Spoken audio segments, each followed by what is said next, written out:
Hey, what's up, everybody? So I know some of you guys are like commenting on my on this whole Rocket play, the RKT stock, which is Rocket Mortgage, owned by Quicken. And anyways, they're one of the largest mortgage companies in the U.S. and they've been getting shorted for a little while. And so I was looking at the data, going through the chart, and I started noticing that as it's been getting shorted, the shorts have been increasing, and right now they're at like 31% of the shares are shorted, right? And volume starts to increase. And so usually when you see large volume start to pick up and the short has really, people that are shorting, they're trying to push the stock down as far as they can to the lowest point that they can. At some point, a company that's actually valued and is producing income, that kind of thing, you can only short it for so far. And at some point it has to reverse. When people short the stocks, or when hedge funds short stocks, they have to borrow the shares to short against it. So they're actually paying an interest rate on their shorts.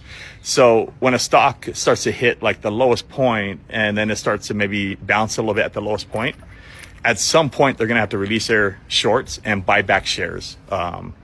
And so at some point, 30 something percent or a big portion of that is going to have to start buying back shares. Checking out the charts and just noticing that the volume started bubbling over the last couple of weeks. And those are all big signs for a possible squeeze. So on top of that, we've got large hedge funds that have bought up huge positions in Rocket. One of the reasons why the stock jumped up last night after the bell hit, is because Value Act Capital had disclosed that they now currently own 10% of all the shares of Rocket. So they own 10% of the company right now. And of course, they're a strong trader. The manager, the president of that hedge fund, is actually the one that helped revitalize Microsoft and a whole bunch of other stuff. So very smart guy.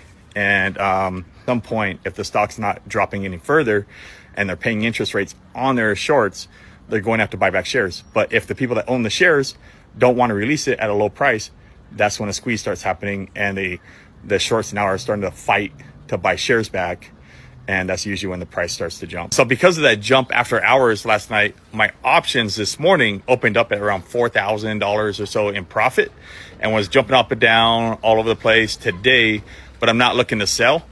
I'm actually looking to ride this thing for a bit longer. So anyways, we talk about all this in my stock trading group, and but I just want to share it with you guys. There's a lot more DD to this as well. I'm very, very pro on mortgage companies in general because they're implementing AI, which will reduce the amount of time for underwriting and processing loans down to closely 1 day, which, if you can do that, is going to drastically decrease costs, increase profits. So hopefully I'm right.